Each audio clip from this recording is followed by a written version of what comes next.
పేరండి? నా పేరు శ్రీనివాసరావు. ఏ నియోజకవర్గం? దర్శి నియోజకవర్గం. ఏ ఊరు? చిన్న ఉయ్యాలవాడ.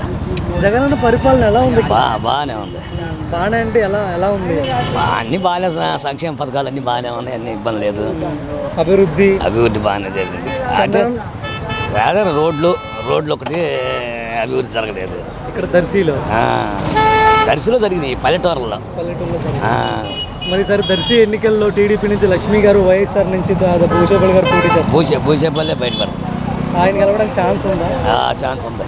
అంత గట్టిగా ఎలా చెప్పగలుగుతున్నారు? ఉంది, ఆయనకి అంతే అవకాశం ఉంది ఆయనకి. అంటే గతంలో ఆయన ఎమ్మెల్యేగా పనిచేశారు, అప్పుడు అలాంటి అభివృద్ధి పనులు జరిగాయి? అప్పుడు బాగానే జరిగినాయి, రోడ్లు ఇట్లాంటివన్నీ. అప్పుడు అంటే కొద్దిగా రాజశేఖర రెడ్డి చచ్చిపోయి కొద్దిగా ఇబ్బందులు ఉండి ఆయన భూషేపల్లిలో గెలిచినప్పుడు కొద్దిగా ఇబ్బంది జరిగింది. తర్వాత బాగానే ఉంది, అభివృద్ధి బాగా జరిగింది ఆయన హయాంలో. మరి సరే, ఎన్నికల్లో నిలబడుతున్నారు ఆయన? నిలబడుతుంది. ఆయన గెలిపించుకుంటారా మరి?